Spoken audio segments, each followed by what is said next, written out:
Hey, everybody. Welcome to Office Hours. We are back for another episode, and our reader today is Alexander Knight in Port Coquitlam, British Columbia. Alexander, what have we got? First question this morning is coming from the QR code. Mike Sanderson in Chesterfield, UK. Rode's latest update for the Rodecaster video added additional webcam inputs. Can you now use the ATEM Mini as a webcam source? And Courtney Gooden's going to start us off this morning. Courtney? Well, they didn't really add additional webcam inputs. They add some additional webcams that the inputs that are already there will work with. But unfortunately, alas, the ATEM is not one of them. I've tested mine. I have mine up. You're seeing it. You're soaking in it right now. But no, the ATEM USB output does still not identify itself as a UVC device. So the Rodecaster won't play nice with it. So although it does have some other features that I really appreciate, they updated the software, the Rodecaster software, so that it now can bring in video and stills that are other than 1080p, and it will scale them before it loads them into its media cache of onboard memory. So that's good. In the past, if you tried to load, a picture off your cell phone or from your still camera, it would just say, oh, it's wide, it's more than 1080p pixels wide. So nope, it won't load it. So you would have to scale it before you try and bring it into put it on the internal hard drive of the media drive of the unit. But now it scales it. It's a simple thing that they had to add. Jason Bass, you had a thought. Yeah, I'm going to try to simplify it. USB-C is not a video source standard. Like, it just isn't. There are ways you can make it one, but again, there's a handshake involved there. It's not HDMI. It's not SDI. It just isn't, even though, the gamers of the world wish that it was. It just isn't. Next question. All right, then another QR code question from Chuck Hodges in Tuolumne, California. Someone said you had to use Obvio to join multiple Zooms with the same account or on the same computer, but can't you just do that with regular Zoom like you could for years? How do we do this now with just Zoom and its different accounts? Thanks.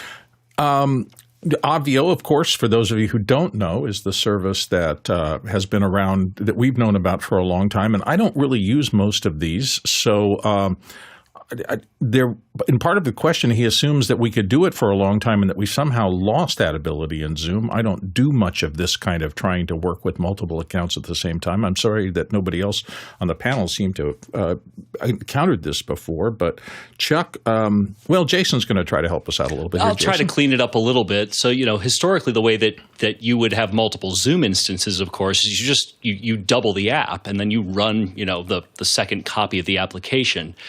As a rule, it's not a great idea to use one account multiple ways. I think that runs counter to the way that Zoom is designed. Yeah. And Grant Whitehead, of course, is kind of behind Obvio here among other people. So when you see Grant on, or if you can come back on Grant's show is Monday nights, maybe you can pop that into the question there, and Grant will probably be able to help you more closely about that because he understands it deeply. Let's move on to our next question. All right, another QR code question from Jeremy in Massachusetts. I'm looking to expand our sports broadcast to include a manned sideline camera. Sports are swimming and basketball. Looking for camera suggestions, shoulder mount, gimbal, budget in the 5K range. Thanks. Oh, swimming. Swimming is such a long, involved process, so it depends on the shots you're trying to get. Guy Cochran is going to help you out here. Guy? Yeah, I would ask Chris Sabato. He does a lot of these sporting events, and I know that he uses some PTZs, and you might want to just try to get more coverage with additional cameras instead of dropping the $5,000 just on one and blowing the whole budget. So there are some things like the OBSpot, the Tail 2 that have a pretty nice sensor. I was just working on a production with one last night, and it's video. It's not going to give you that cinematic look that you would with an FX6. I was on another production earlier in the week where we had 4 FX6s. And man, it looked fantastic. So the difference in quality between, a $7,000 camera with a $2,000 lens is night and day. So I would take a look at what other people are doing and see if that's the look you want. But also, if you are going to have a manned camera, be sure to have the budget for a tripod that has a nice fluid head that you can follow that kind of action, because if you use a cheap tripod following swimmers, it's gonna get messy in basketball. So if you notice the high quality sports productions, they all have good heads, professionals like Cartoni or Miller. Those are the good brands. O'Connor.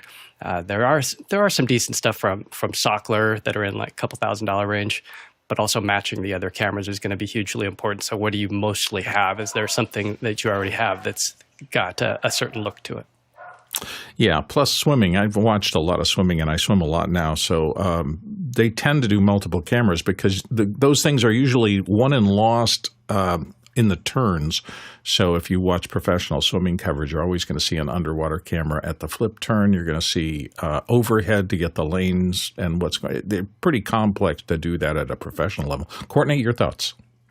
Yeah, he mentioned sideline camera, a manned sideline camera. And if you're talking about something for doing, interviews with players on the sideline or swimmers after they come out of the pool, so it's going to be an interviewer or someone talking directly to the camera. I'd go with a shoulder-mounted camera and a 3-chip camera, so it'll give you good depth of field. You won't have that cinematic shallow depth of field, but you won't have the problem of holding focus. It'll be a lot easier with a wide-angle lens. The old Sony 3-chip cameras or Panasonic 3-chip cameras with a large mounted battery in the back to counterbalance it in a shoulder mount, and an eyepiece so that you can stick your eye into the eyepiece rather than using an open monitor as your viewfinder. Because if you're going to be doing swimming, you're going to be outdoors, it may be sunny. So seeing your viewfinder may be a problem if you're in a sunny environment. So that's what I would do. I would go with a shoulder-mounted rig for a person that's running around. The problem with the gimbal is fatigue. And in a long sport like basketball or swimming, where you're going to be, out there all afternoon, holding up that gimbal for 5 hours is going to get quite tiresome. And a shoulder mount is going to make your camera person a lot happier. The gimbal gives you a nice smooth thing for traveling, but neither one of those for sideline interviews. You're not going to be doing walk and talks or things like that. So I think you're just going to be better with an old-fashioned, you could probably pick up a used one for under $5,000. The problem is the lens to get it that cheap. But a shoulder-mounted 3-chip camera of some sort I won't recommend to bring. Jeffrey Powers has some thoughts. So I actually used to do sideline camera work for one of the city broadcast TV shows, and that was back in the day. Of course, the cameras were big and they were all cabled, and that brings me to my question: is how are you going to be bringing it back into the system? Are you going to be using this as a wired system? Are you going to be using this as a wireless system? Because remember, when you're doing wireless, it's always going to bring a little bit of extra latency, and of course, if you go cheap on that wireless part, the latency is going to get worse. So if you're looking for something that's going to be pretty much spot on, if you're going from an overhead shot, let's say the swimmers, and they're going down the lanes, and all of a sudden the sideline shot shows that they're about 2 links back, that's not going to do too much on that. I'm also wondering what type of sideline stuff you're going to be doing. Are you, as Courtney asked, are you going to be doing interviews? Are you going to be shooting the players, going up and down whatever sport it is, or are you going to be getting crowd reactions? With crowd reactions, latency is not a big deal, too much, but there is some points.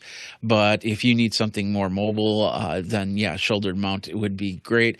You could even pick up some older Sony cameras and like a handycam type stuff, and then put it onto a shoulder mount that are lighter, and then with a good wireless or wired system, then you should be able to get some great shots.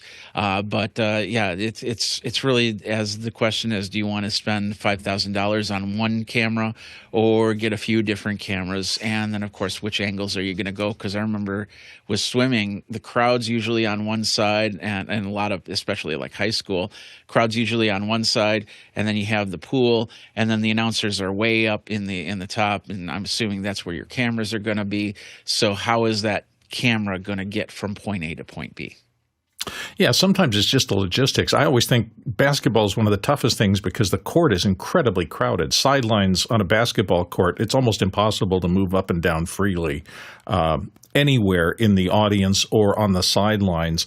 Swimming is a little bit the opposite because typically there's a margin, some cool decking area beside the pool that you could move around. But a lot of things to think about, Jeremy. Let us know. Come back and let us know how things go if you make a choice. Next question. All right, QR code question from Ted Bramwell in Minneapolis, Minnesota. Disney backed out of the OpenAI deal and the Sora app is shutting down. How will this change how AI slop will infiltrate video productions? Will anything stop AI slop? Jeffrey Powers, what are your thoughts? Let's get some clarification here. It's just the app that's going down. It's not going to be Sora. Sora 2 is going to still be in production. There'll probably be a Sora 3 or a 2.5 or whatever. OpenAI is still going to be doing some sort of AI video. But with the $1 billion that Disney was promising to put into this now being gone, that means that this what was really called the social media experiment for AI pretty much has failed. And so they're going to be shutting down the app. I believe it's Q4 that it's going to happen. So it's going to be around for a little while. And I'm guessing that's because of the fact that they might pick up another possible person to keep things going, because it's all about opening up the financials for an IPO add to OpenAI. And so bottom line is video is not going to go away. It'll probably be integrated into the ChatGPT area. You'll probably be using it a lot different than making AI slop videos.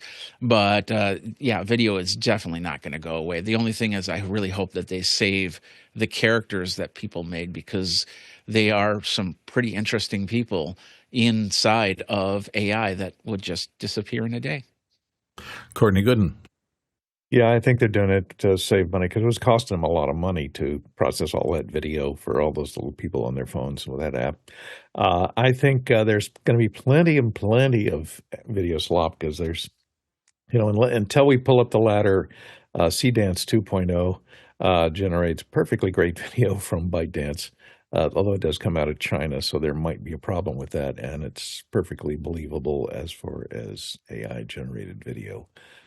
So I think we're not going to have a lack. There won't be a lacking of AI slop out there because there's so many tools now that can generate unbelievable video from a prompt.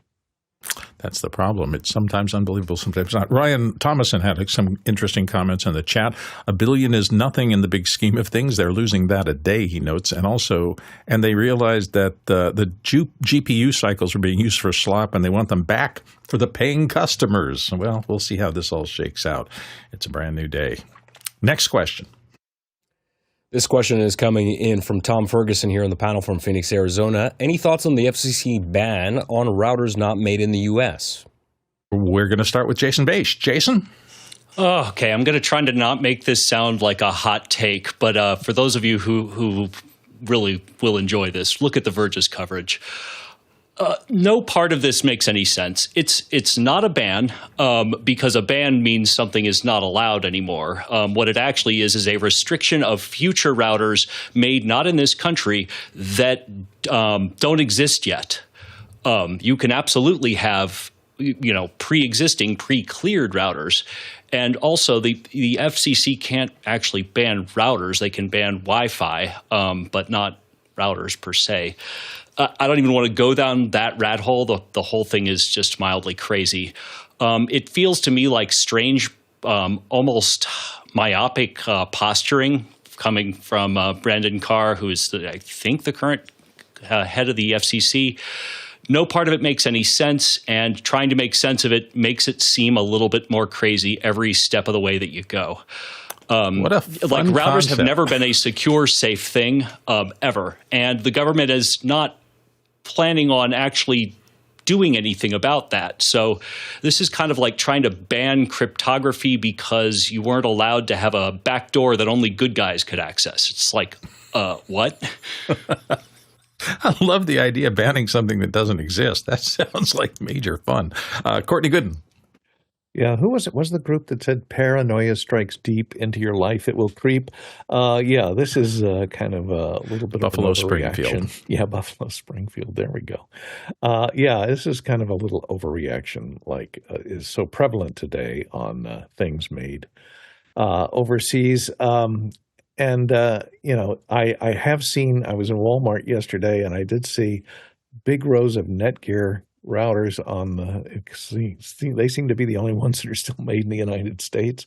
So they're still selling those like crazy, although everything else at Walmart sells is made in China. So we'll see how There are no well routers it made in the does. United States. They do not exist. Well, they're assembled in the United States, and their software was written in the United States. So Netgear, I think, is still made somewhere here, but right now they seem to be the only ones that they're allowing to come in. TP. I'm waiting for the router Gestapo to knock on the door now and come confiscate my TP links any second. Oh, Jeffrey Powers. I got a better song for you from the Kinks, Paranoia Self-Destroy Ya. Yeah, the whole TP link thing, actually, that's been a couple of years, and there's been no proven the fact that there was spyware inside of their routers. But there have been Chinese electronics that have come in from Android TV boxes and phones, no-name phones that have weird names, tablets, and things like that would saturate the Amazon market that actually did have some sort of spyware into them, and what's called the I think it's the MSG Eagle chip, or I think that's what it was called. Yeah, Eagle My Spy. That's it. And so I think what they're being preventive on, because if you can put it into an electronics box, that can be blocked by a router. But if you put it into the router, it doesn't get blocked. So I kind of understand that you got to put some sort of regulation on it. So even if it's just a pre-warning saying don't give this a try, or else your routers aren't going to come to the United States. They're still going to be in the United States. They're still going to happen. It's best not to buy a cheap router with a name that you cannot pronounce off of Amazon. I've reviewed many of them. I've stopped reviewing them because A, they disappear so fast, and B, you just don't trust what they can do, how they update, because your router needs to be updated. Like, for instance, Netgear Nighthawks. They just sunsetted a series of Nighthawk routers, but they're still doing some sort of support for them. And whereas like D-Link, I've had a few D-Link routers where all of a sudden they stop doing it, and then there's no updates. And when there's no updates, there's no security patches.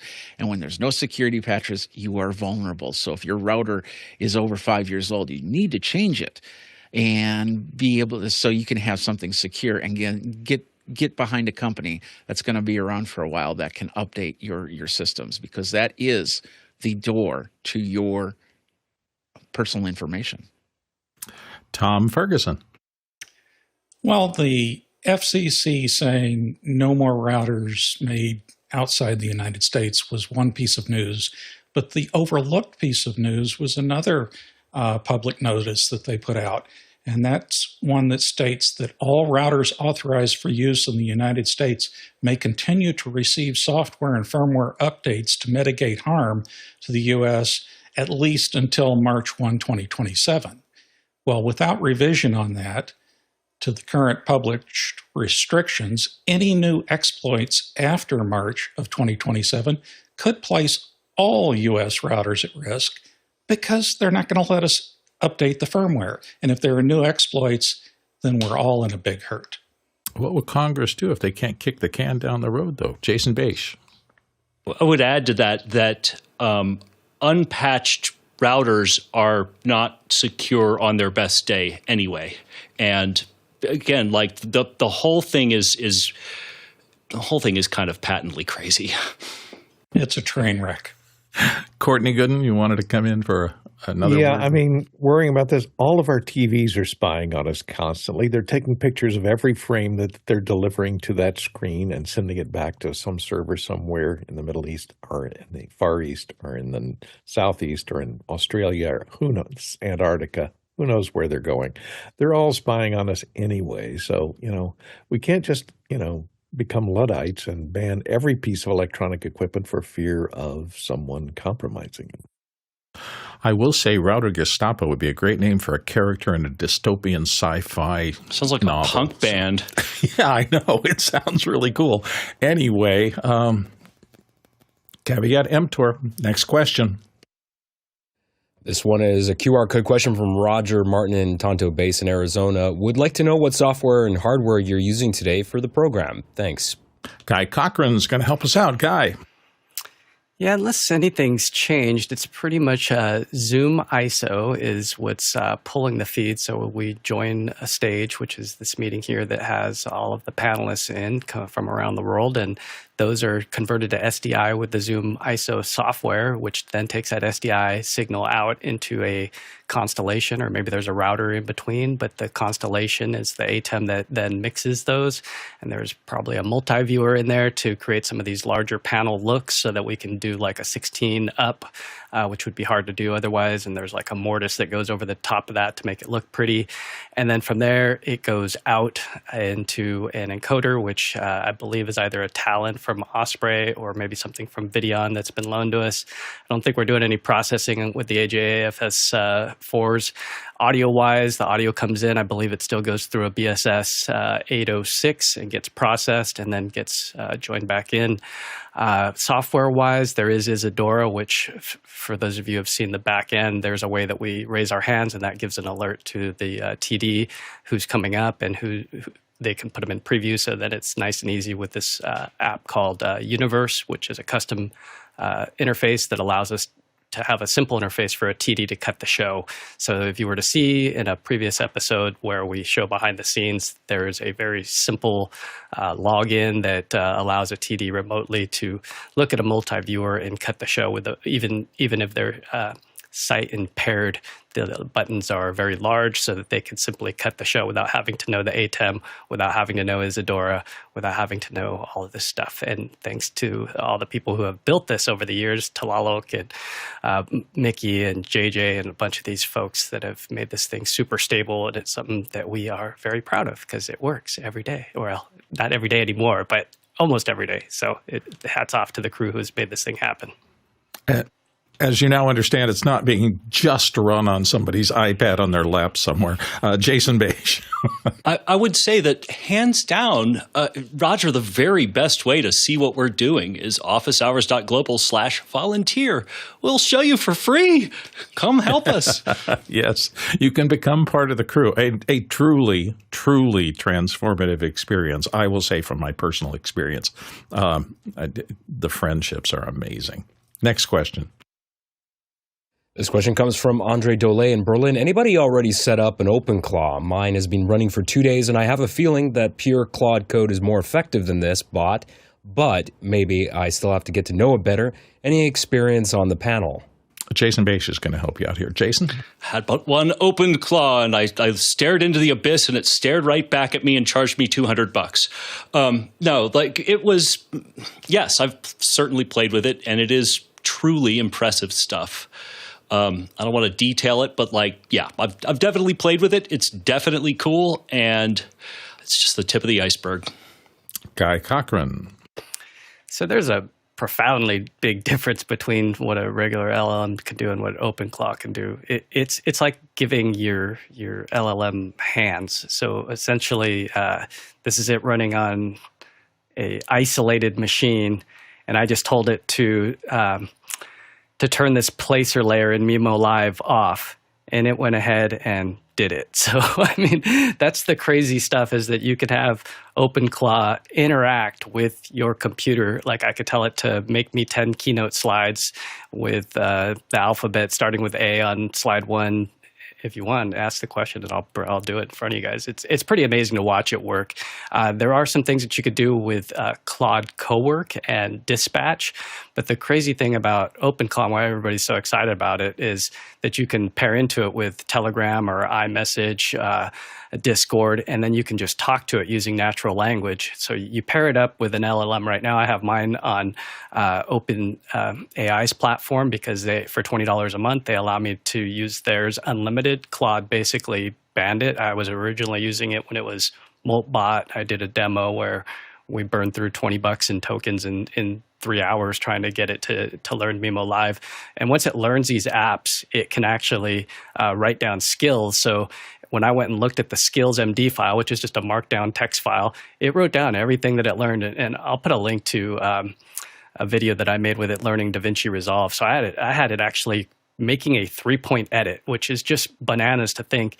And it didn't have eyes, so I actually used something called Moondream with an API, which would take a screenshot, a JPEG screenshot, and go and then it would have another process that would describe the scene that was in the timeline. So now it could say, oh, that's an airplane. Okay, find all the clips with airplanes now and put the airplane clips whenever the interviewer says airplane, drop that clip in. And I had OpenClaw editing in DaVinci Resolve using the API and actually using AppleScript. So it's super powerful if you want to geek out and dive into it. But it is geeky to where the point where you have to know what you're doing. Otherwise, you can open up some security risks to your computer because you are giving it full control. You are giving it access to the keys to the kingdom. So I do not recommend using it on a machine that has your bank information, your emails. If you do want to do it with email, give it its own email address because you can accidentally leave something open and now somebody can inject code into something, a prompt injection, which would allow it to go off and go do something that they told it to do. So it's kind of a great new world, but it's also a scary new world. With Perplexity, those guys have put some guardrails in with their new thing called Computer, Claude with their version, and ChatGPT with Atlas. A lot of these have these guardrails, but OpenClaw, no guardrails. It's completely unhinged. It'll go off and do crazy things like one guy had it call him, like it went and got itself a phone number and it called him. So, I mean, imagine that kind of thing being able to happen. Dave. Oh, man. It's a bad idea to say, send my mom $10 for lunch from my bank account, because once you say my bank account, the world doors are open. Crazy world we live in. Next question. All right, this one's from Tom Ferguson in Phoenix, Arizona. Does anyone here use unique SSIDs for 2.4 versus 5 gigahertz Wi-Fi, or just leave them the same? Tom Ferguson's going to start us out here. Tom? I read an article the other day about someone who is using different SSIDs for 2.4 and 5 gigahertz within their home. I've never given this much thought because I've got so much Ethernet wiring within the house.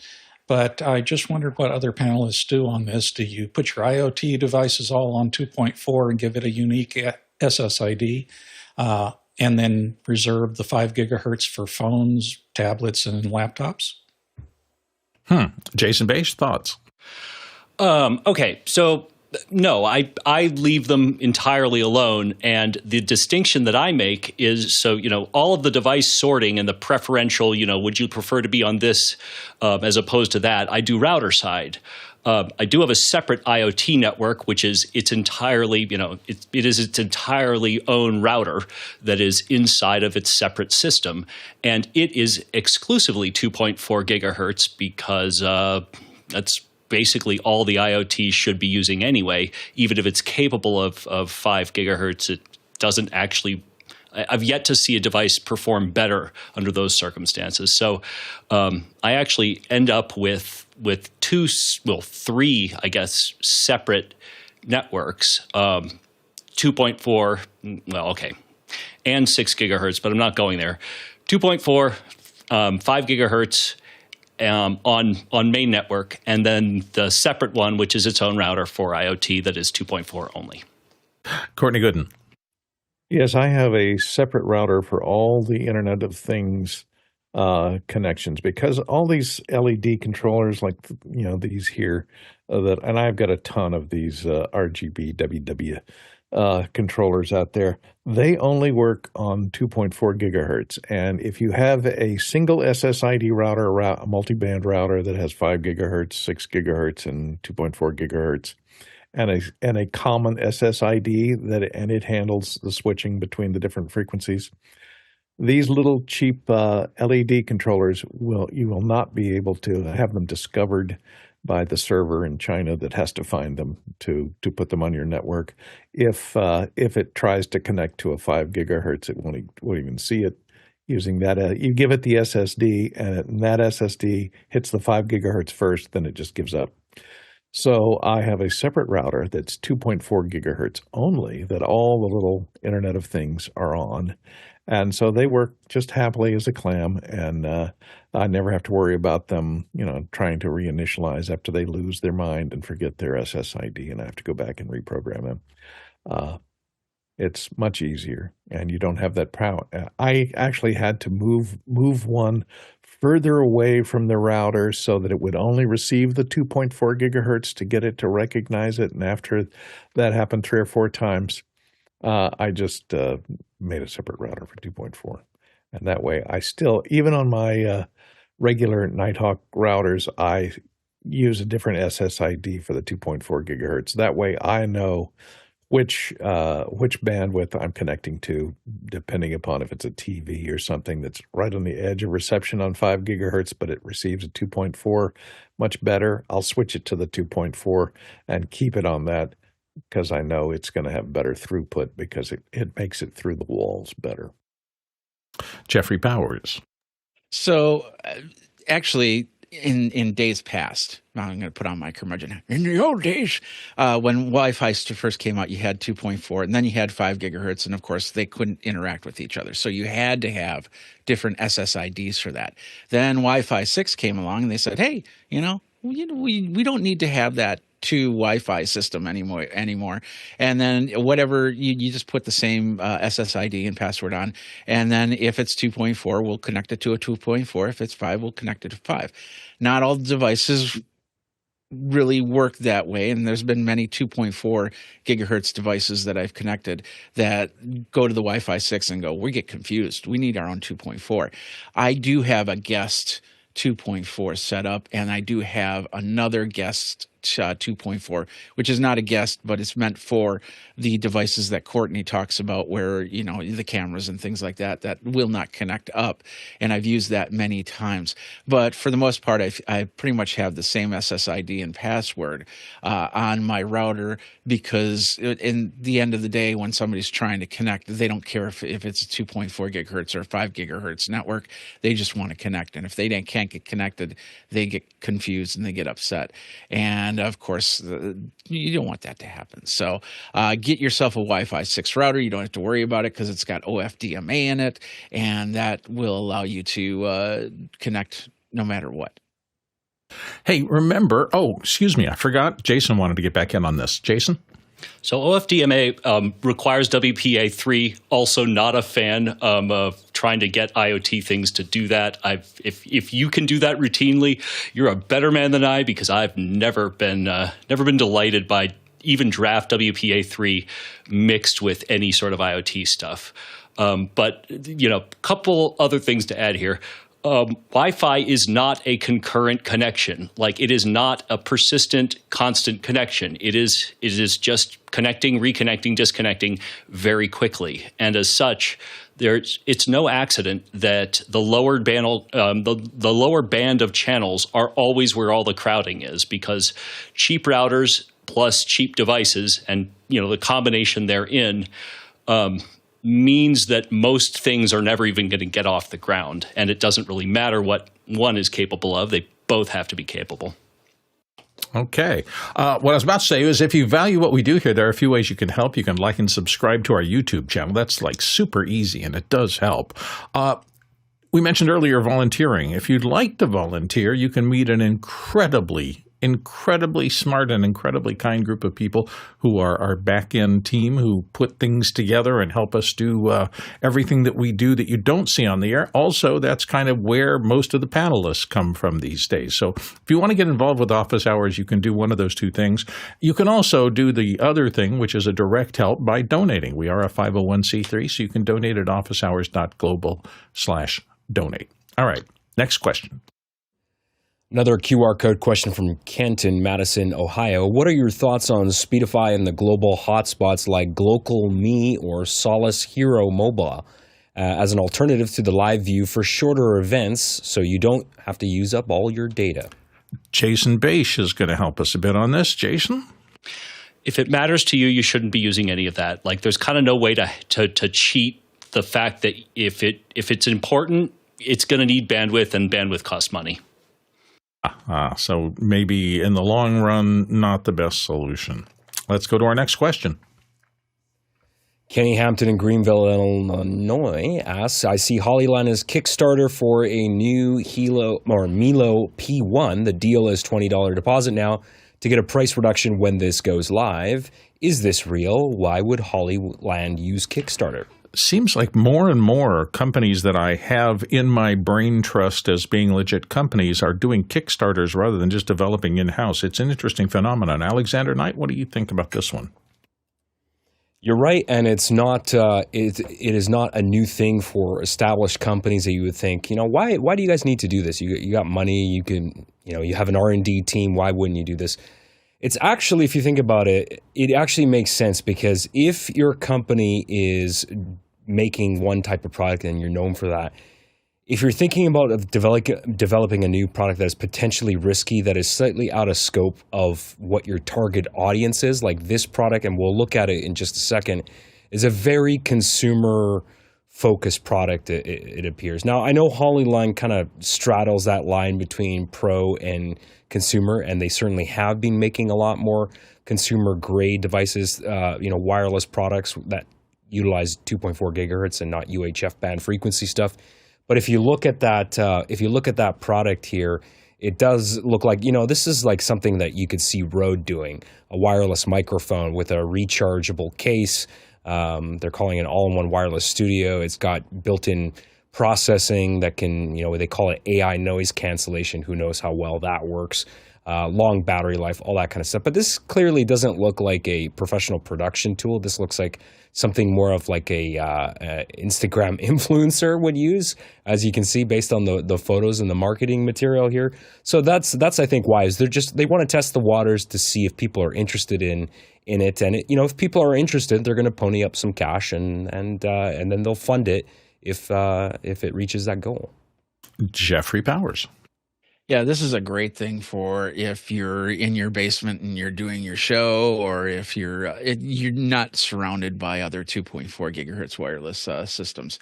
I'm looking at the microphone. It's a pretty decent microphone, large diaphragm capsule. It's got side rejection on it, handling rejection on it as well. Of course, they can print it, and I can say that's great, but until I actually have it in my hands, I won't know how it sounds, how it looks from there. 2.4 gigahertz wireless is always going to sound a little bit different than a wired microphone, that's for sure.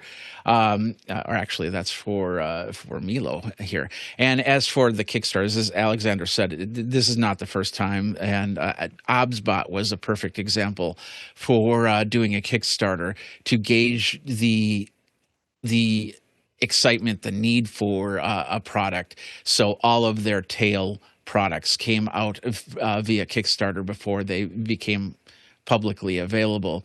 And I did a lot of reviews for those. So this is definitely a business model that they can do. They don't have to look for an investor to start the process. And then, as Alexander said, they can gauge what the public thinks and if it's something that they want to continue on using. Courtney Gooden. Yeah, I was just trying to see who this was aimed at. And it does seem, like the home studio influencer YouTube submitter, it kind of replaces the hairbrush that you hold up in front of the mirror when you're pretending to be a broadcaster. It's good for that. And I think a lot of companies, as was said earlier, a lot of companies use a Kickstarter because they don't have to get into any long-term debt by borrowing money from a bank where you have to pay it back and you pay a lot of interest on it. So they get this money up front to go into manufacturing, to do the first run of manufacturing on a product like this, and then they test the waters with it. They see how it sells. If it doesn't sell, they're not encumbered to the bank for that loan that they took out to ramp up manufacturing. They just send it out to the people at a break even or loss, to the few people that put their money down in the Kickstarter and go, okay, I'm out. That didn't work. Let's go on to the next thing.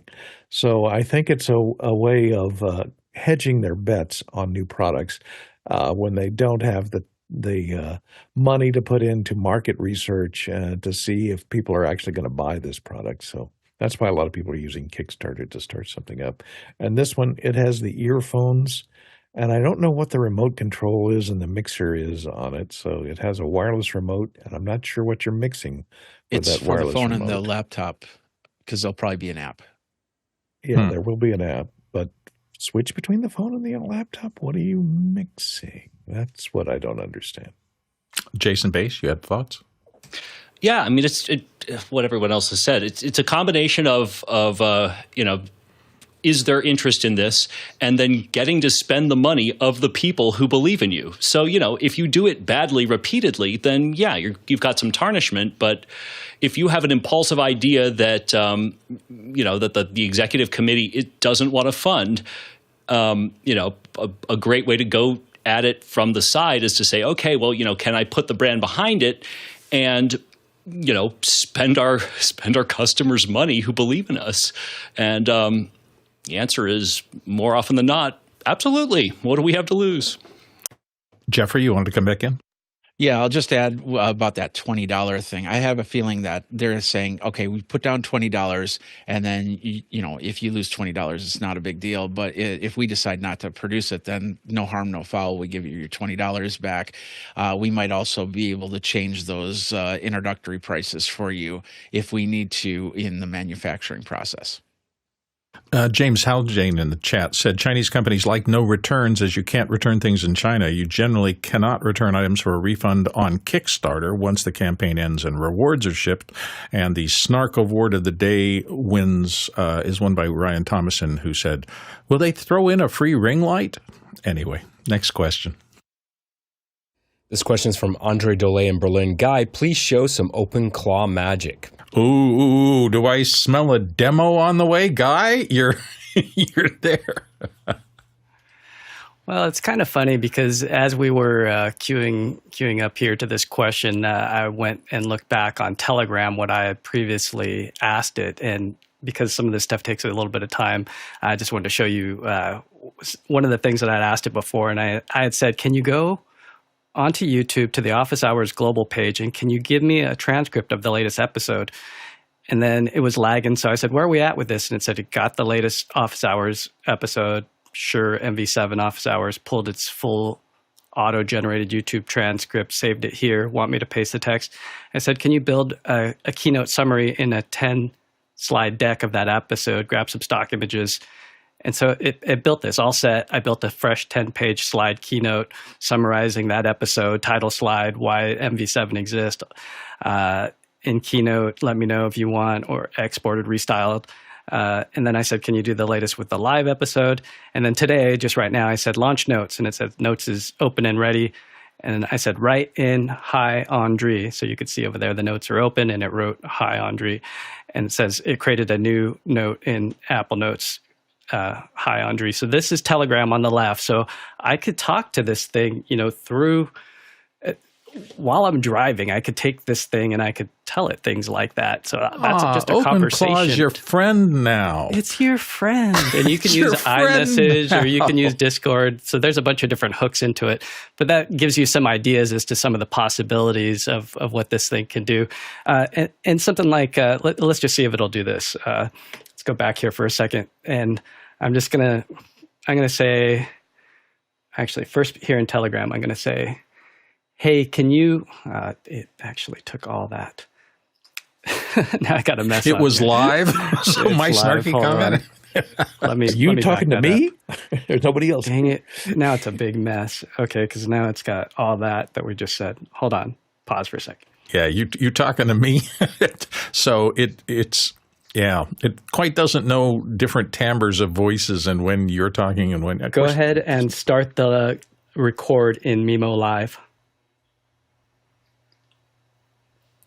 See what the Let's see what it response says. Yeah. So here's mimoLive on the left. Let's see. I've got some video in there. Oh, I don't have record. It would help if I actually set it up. Well, let's see if it's smart enough to set it up. I don't know if it's gonna be able to do that. Let's see. Because it's not built yet. It's built for live streaming, so I don't know. I don't know if it's going to be able to do that because it would actually have to do an output destination file recording. Yeah, I should have set this up better to at least give it a fighting chance. Now it's got that. So this looks like a hell of an after-hours demo, though, because obviously it takes a little tune-up and backtracking. Actually, let me try it now. Let me try it one more time. Hold on. Okay, I've set up an output destination for the record in mimoLive. Can you go ahead and start the record? Will there be a response? So what we're looking for is that little red dot over there. And I haven't done much training on this one with mimoLive, so I don't know if it's actually gonna work.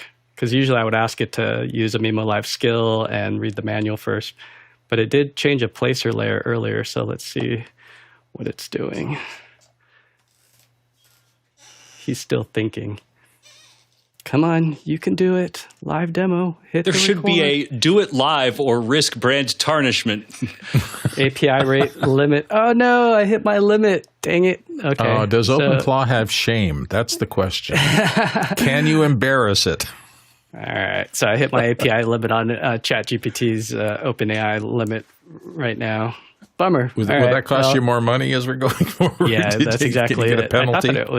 I thought for the $20 a month that I would have more activity for it to do, but listen, regardless, it was fascinating watching you do that. So even though things didn't work perfectly, this is a real-time live demo in the world of incredibly complicated technology that is going to have a big impact on how work gets done going forward. So if nothing else, I hope the audience appreciates that we're, as always, kind of out there on the bleeding edge trying to explore these things so that we get a little bit ahead of it and can help you understand it. Let's go to our next question. All right, this is one of my questions. Guy, with OpenClaw, can it do automation? For example, I wonder if on a live show, it could connect to the YouTube API, monitor live chat comments, and then automatically post to the mimoLive API to trigger displaying these in a lower third.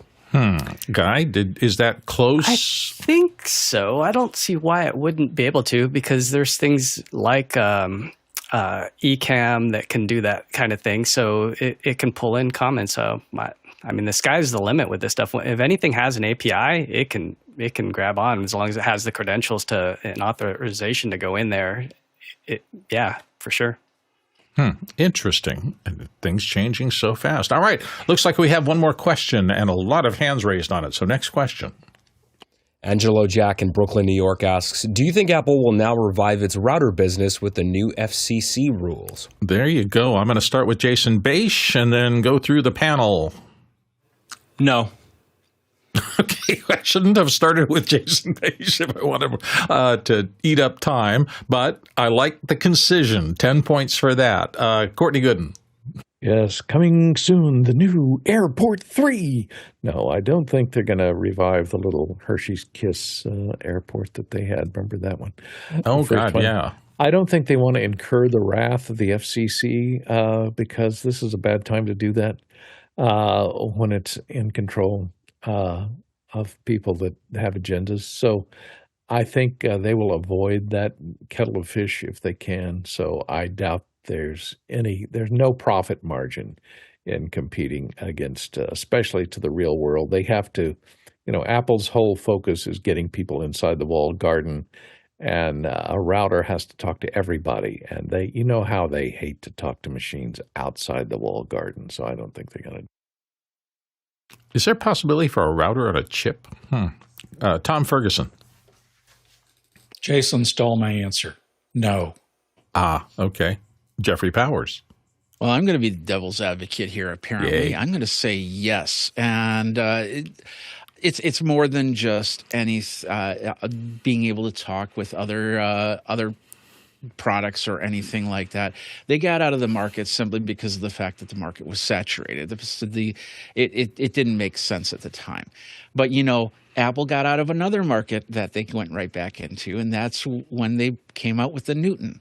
And then, of course, they came back with the iPhone. So at the right time, at the right situation, with the right information and a possible correct chip, it could easily happen. I mean, you could turn any Apple or Windows product into a router right now, or Linux product for that matter. All you need is the machine, and then, of course, in the software, you can set it up so you can accept incoming transactions and then hook it up to your internet and be able to send it out and route information. So right now, technically, it does do that. We just need a little physical box that does it. So I think if Apple saw the need and they saw the desire, and of course it becomes a profitable thing, we will see a new Airport Express or anything like that. Just like Microsoft, if they identified something, they would come out. Intel, if they identified something, they would come out with something. And of course, Apple's got a name that people trust. And sometimes I wonder why they trust that so blindly, but that's a different story for a different day. So yes, I think that they would come out with a router if the situations were in the right point and their devices connect better to it, especially when they're going more wireless with their phones, with no ports, and with their headsets and with their TVs and everything like that. It makes more sense. Since the Qualcomm thing is still a mess, and Apple, I guess, is on the edge of their own modems, maybe they'll come out with a Mo router? Route Mo? Interesting. Jason? Sure, we'll go with Route Mo. That sounds fanciful. So let me say a little bit more. I think Apple, I'm not sure why they got out of that market, and regardless of what they say, I think they actually just got out because, in retrospect, it was kind of the perfect time for them to get out. They had more pressing things to deal with, and things were actually getting hard, and then really hard, and then really, really hard, and people were relying more and more on their networking components. And it just, again, Apple's really good at making autonomous boxes that perform nicely. And this one ended up, I think, very quickly getting outside of the scope of useful. So let me put it this way. I don't think the new FCC rules would hurt or help Apple's chances of creating a new router. Jeffrey, you wanted to get back in? I'll say that if you have HomePods, if you have an Apple TV, those could easily become routers without a problem. And there are rumors of a smart home hub. They've been floating around for about a year or two now. So we won't know. They won't tell us until they actually announce it. So you just keep your ear to the track. I'm going to go register routemohub.com right now. Courtney Gooden. Yeah, and the other problem is they'd have to manufacture it in the United States, which they hate doing because it really affects their 40% profit margin. So, there's that problem as well.